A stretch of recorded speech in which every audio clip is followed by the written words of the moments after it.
What is up, everybody? It is Alex from Heavy New York. We are outside Irving Plaza for our first in-person interview of 2023, and we are here with Josh of We Came as Romans. Thank you for being here, man. It's great to have you here. Yeah, of course. How's it going?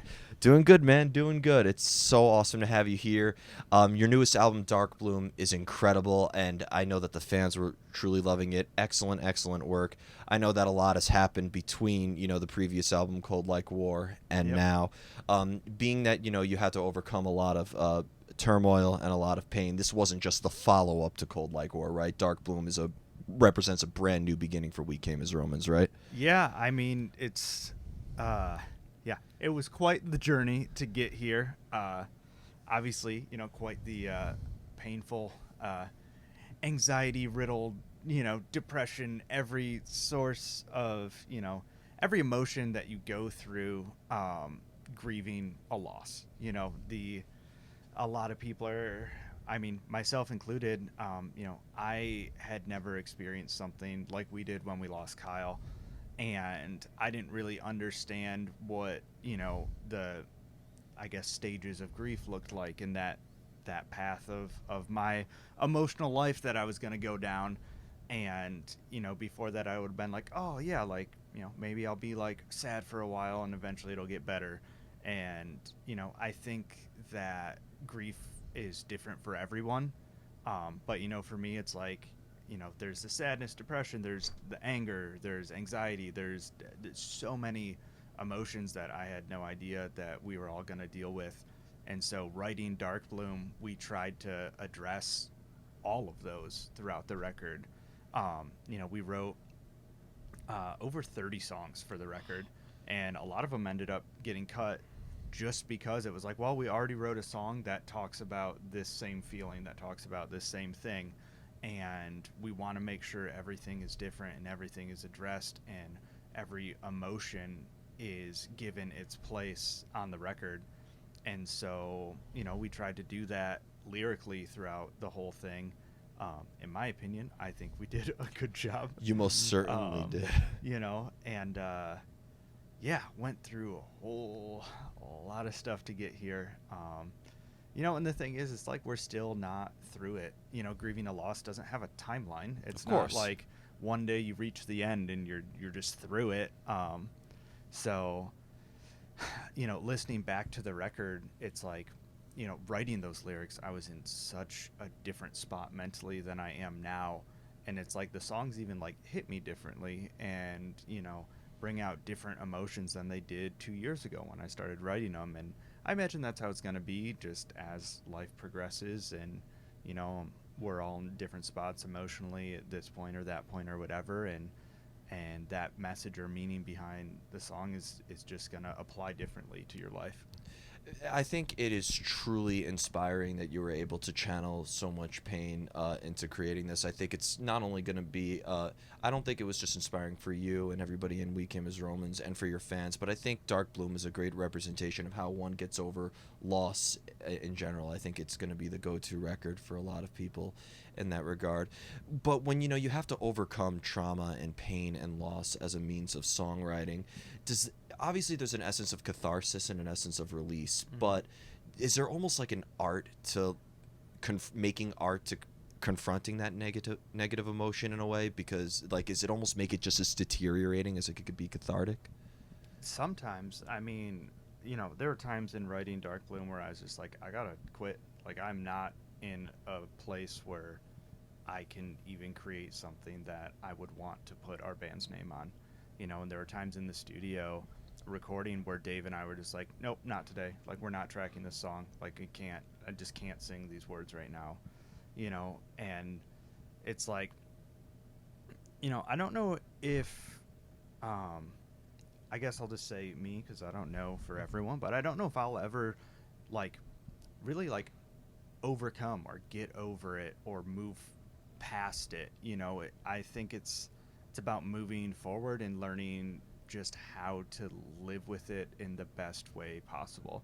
You know what I mean? Because it's like 40 years from now, there's still going to be the fact that we lost Kyle, and that's never going to go away. It'll just feel different. I'll be presumably I'll be able to think about it and think of some good stuff and it hurts less. And I'm thankful for the memories we had, and I can gotten a lot better at doing that over the past few years. But there are some days where I think about it. I listen to our record, we play a song, whatever, and it like takes me right back to day one. Yeah. And so for me, and I think a big focus on the lyrics for this record, it wasn't about like getting over it or overcoming it or getting past it. It was like, this will always be like something that happened in my life, and I will always have to deal with it and acknowledge it. But it's just like, how can I do that in the best possible way that I can still move forward? I think the entirety of Weak Haman's Romans catalog, from To Plant a Seed to now, is truly an emotional experience for a lot of us. And when you think of these concepts, whether it will be the grief that you're channeling into Dark Bloom, or any concept for that matter, I think the subject matters in a song like We Are the Reasons or Beliefs are very relatable as well. Do concepts help dictate the direction of the music? Does it guide your hand with regard to how you lay down the song structure, or do you prefer to have music before you know this is what this song is going to be about and this is how I'm going to lyrically address it? Yeah, I mean, my songwriting process has drastically changed since I was, 18, writing songs in my dorm room. That's when I started writing our Dreams EP and some of the songs that would end up onto Plant a Seed. And, back then it was like, oh, I'll write a cool riff. Maybe I'll write two cool riffs. I'll put them together. Okay, that's a song. Okay, what do we want this song to be about? Okay, I want to say these words, but they don't fit in, these 8 bars. Well, we got to make them fit because I want to say these 8 words, as opposed to now there's a bunch of different ways that I'll go about writing a song. Sometimes it starts with, what I think is a good lyric that I wrote down on like the notepad of my phone. And it's like, okay, is there like a cool melody I can write to this? Okay, I wrote a cool melody, let's put some chords behind it. Or even now sometimes there's like, oh, I wrote this cool ass riff, like I'll just go from there and see what kind of song I can write, and then we can put some words to it after. It's always changing, and I don't think there's necessarily like a locked in right way to do it. Like every writer has their preferences, but that doesn't mean that they don't like deviate from even their norm of writing songs. I think for the most part, like, you're just kind of focused on the end result. It doesn't exactly matter how you got there, as long as the song you created, if you believe in it and you think it's great, cool. Absolutely, absolutely. When it and does it ever start off with a preconceived vision in a way? Because you never know when you're going to experience something that feels so heavy. Sometimes, do you sometimes have a preconceived vision? To Plant a Seed is supposed to sound like this. Tracing Back Roots is supposed to sound like this, etc. Or is the songwriting a very improvisational, experimental process because you have so many elements? Yeah, I mean, sometimes, for me, it's like when I listen to other bands and they do something that's really cool, and I'm like, wow, that's awesome. And it's like, okay, how can I write something that makes me feel that emotion that I got from that? Like maybe they use some cool electronic sounds, or maybe they did something unique with like the metering through a breakdown or something. And it's like, okay, well, obviously I'm not just gonna copy that and stamp my name on it, but how do I create something that makes me feel the way, that makes other people feel the way that I felt when I heard that? And so like going into writing a song that way, where it's like, okay, well, at some point in this song, I want to create a moment that feels like this, is like kind of about as preconceived as I get on it. I mean, of course, like everyone who writes lyrics, like I have a notepad on my phone where I just, whenever something comes in, I jot it down. Maybe it gets used, maybe it doesn't. Maybe 4 years later, I read it and I'm like, what the hell? That's not cool. Like, why did I think that was a good lyric? And but I don't know. I used to be like a planner when it came to writing songs, where it's like, okay, well, I want to do this riff for 8 bars, I want to build up for 8 bars, and then I want a cool breakdown for 8 bars, and then we'll go back into the same chorus that we did before, and like, that's okay if that's like how someone wants to write and it works for them and they think it's great and they believe in it. But now I don't know, I guess I'm a lot more like freeform, and for me it creates a lot less like anxiety and worry, because if I don't have a mold of how a song should sound, then I'm never letting myself down when it gets Exactly. to it, you know? Yeah, that's actually a really good way of putting it. Because some people could say, "Oh, you're very unprepared." It's like, well, at least I'm not going to be stressing myself. Sometimes being unprepared is the solution for it. But when you mention that moment thing, in a way, like, because sometimes you are working on a song for days, weeks, months. Mm-hmm. Do you find it like the longer you work on something, the harder it is to sort of maintain that emotion that initially sparked the idea to begin with? It can be. I mean, like I think it's a good idea to take breaks when you're kind of at a block where you've written the same part 3 or 4 times and nothing is quite hitting how you want it to hit, and you're just like, okay, well, it's like I could sit here for 2 more hours and come up with 17 other ideas for this breakdown, or I could just hit pause and go do something I enjoy and come back in a few days when I'm like creatively refreshed, you know because if you think of it as like, if your creative meter is like a battery, you start a song and you're at 90%, and every verse you write is taking 20%, and every breakdown you write is taking 5-10%, and it's like, even if you're not using those, like let's say you write a breakdown and you're like, oh, I think I could do something better. um I was like, okay, well, that 10% that you just used to write that breakdown is still gone. So now you're using another 10%. And then maybe you write that breakdown and then you listen back and you're like, oh, I think I could write a better lead in the verse. It's like, okay, well, the 5% you spent on the first lead is also still gone. So it's like, eventually you're going to get to zero. And like, even if you want to keep going, like, there's a very real possibility that you just don't got enough creative juice left. And I think and this is just me personally, everyone is way different in the way that they write and all of that, but for me personally, it's just like, if I'm gonna try to force something when I really don't got it in me, like, it's just a mistake. I'm just wasting my own time. Um, but do you have like a well that you go to cultivate ideas? Do you have to like put yourself in a specific headspace in order to let those ideas flow in a way, or do they just Not come? necessarily. Like, when I'm getting ready to like start writing again, because I after every record, like, you're for me at least, it's like, wow, I could never write another song again. I am creatively spent for the rest of my life. And then, like, 2 months later, you're sitting around with the guitar and you're like, oh wait, that was kind of cool. I could write a song again. And then you kind of start to get back in it. But like, when I go into a session to write with anyone, I wrote with a bunch of people on Dark Bloom, a bunch of my friends, Nick Sampson in Detroit. I wrote with Cody from Wage War, our producer Drew Folk, Keith, he plays in Breaking Benjamin. I wrote with a ton of people, and I never went into any of those sessions like empty-handed. A lot of them I went in with like complete tracks, and I was like, all right, let's write vocals. Or I went in and we're trying to write a track, and I'm like, okay, I have these 4 ideas for a riff, like, anywhere in the song. These are just like cool things I came up with.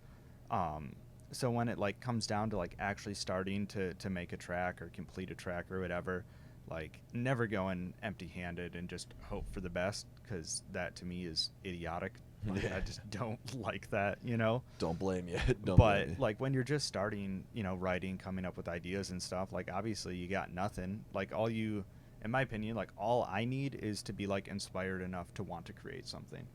Because if I also like force the creativity, like, oh, I should write a song, so I'm gonna go try, rarely does that turn out well.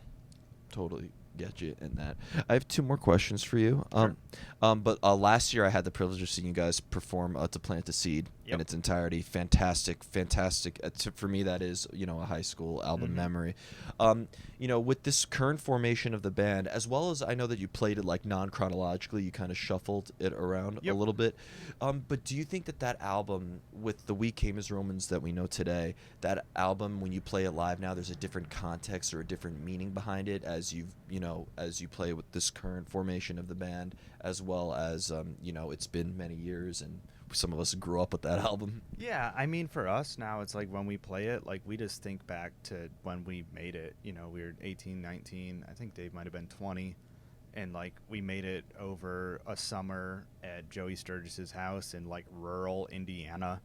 just like idiot kids trying to make a metalcore album, their like first label release, you know, and like we didn't know anything. Like we it was like, okay, like let's make this record and give no foresight into how we're gonna play it live as we write, you know, this part with 6 vocal tracks going on, or, you know, it's like, oh, okay, cool. So it's like, so after we put out these songs, like, do we go on tour? Did someone ask us?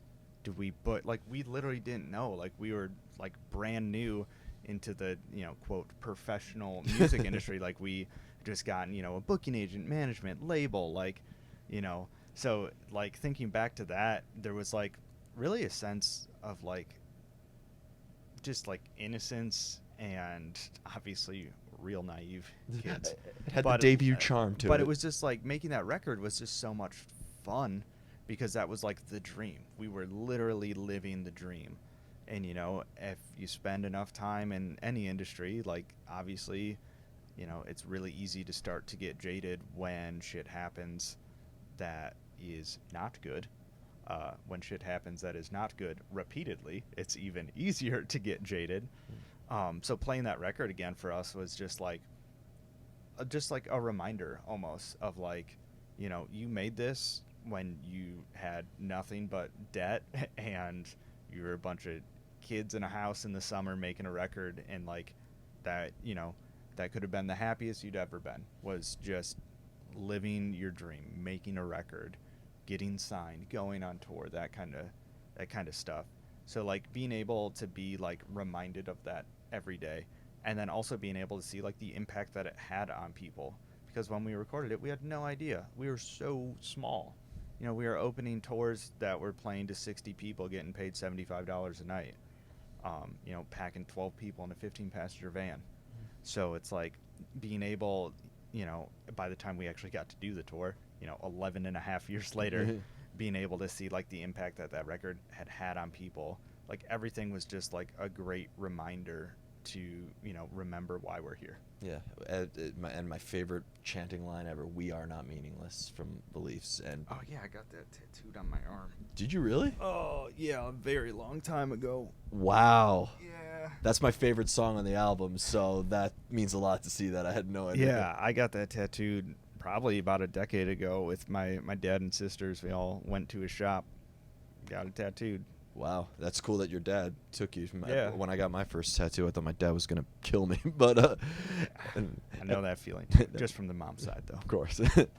And the final question I wanted to ask you is somebody who has seen We Came as Romans live numerous times, and you know, meeting your awesome fans and who are truly dedicated. You know, the live experience is it's just as good as listening to the album, but it's also very different because of the energy, and you know, you bring songs from different portions of the set list. I know it's kind of cliche to ask like what's going through your mind when you're playing on stage, but when the audience is singing along with it, and you know, you're on this stage, is there at all maybe a similar energy that you put into your live presence as you do when you're creating the music, or is it almost two completely separate arts altogether? To me, it's two different things. I've always had this thing in my mind that like going to a show, like you already know what the band sounds like. So like playing the songs, that's a bare minimum responsibility. Like you already just have to play your songs how they sound, you know, on the album. Like obviously you can ad lib, you could have parts, you could do cool stuff. But it's like so at our show, everyone there already knows what our songs sound like. That's not why they're there. They want to know what it feels like when we play it. They want to see what it looks like when we play it. They want an experience of feeling that song. So figuring out how to do that in, you know, the most cool, engaging way is kind of where we go on these headlining tours in terms of what production we're going to run, how, you know, how the set list is laid out, which songs go into each other. You know, and it's like we play on this set, we play songs like Learning to Survive and One More Day, you know, which energy level obviously a lot lower than a song like Plagued or Doublespeak. So it's like figuring out where those go in the set, so you know, you can guide a fan emotionally into that, and then kind of back up into like the hype level of like, oh, breakdown, I'm gonna jump around and punch my friend, and you know, whatever. instead of just, almost just this abrupt high energy, low energy, high, Yeah. it's hopefully, like a sine wave, and nice and smooth. And I was interviewing the band Blind Guardian a while ago, and they said like a song live, it could be a make or break situation depending on where in the set list it is. Like if you open with it, great, but if you end with it, the song's horrible live. So like it could yeah, really. yeah, set list, like designing a set list is way more important than I think anyone ever thought it would be. you know, that's part of the reason why when we did the To Plant a Seed 10 year, we didn't just play the album front to back, because obviously when we were 19 years old, we were like, I don't know, just stick these songs in whatever order, and that's cool and whatever. Were you But playing it's it in like, the order if you but like? but if we played it in actual track list order, it's like, well, that's a bad idea. We're not doing that one. The best was watching. I was watching from the seats, and like every audience was calling out like which song they were gonna play next, Mhm. and like they were wrong every time. It was just really funny. So it was That's a great good. time. Never let them know your next move. Definitely, definitely. And you always keep people wondering what the next move is with how great every We Came as Romans album and how different it is. There's Yeah. always stuff to be discovered. So before we go, I want to thank you so much for your time. Yeah, absolutely. So great to finally have We Came as Romans on the show. Is there just anything else with We Came as Romans you'd like to promote for the Dark Bloom record cycle? I mean, if you want to see us on this tour, I would recommend literally buying the tickets now, because every show is selling out. The first 3 shows were sold out pre-sale. Tonight is sold out. Tomorrow we have an off day. The day after that sold out. Like you will not. If you wait, you will not get a ticket. If you're trying to walk up to the door to get into the show, it will be very difficult. Gotta go through the air vent. Gotta go through the air ducts. I would highly recommend, if you want to see this tour, to grab a ticket like ASAP. Well, totally recommend it. Everybody, we are here with We Came as Romans. Be sure to check out Dark Bloom. This is Alex from Heavy New York, and we will see you next time.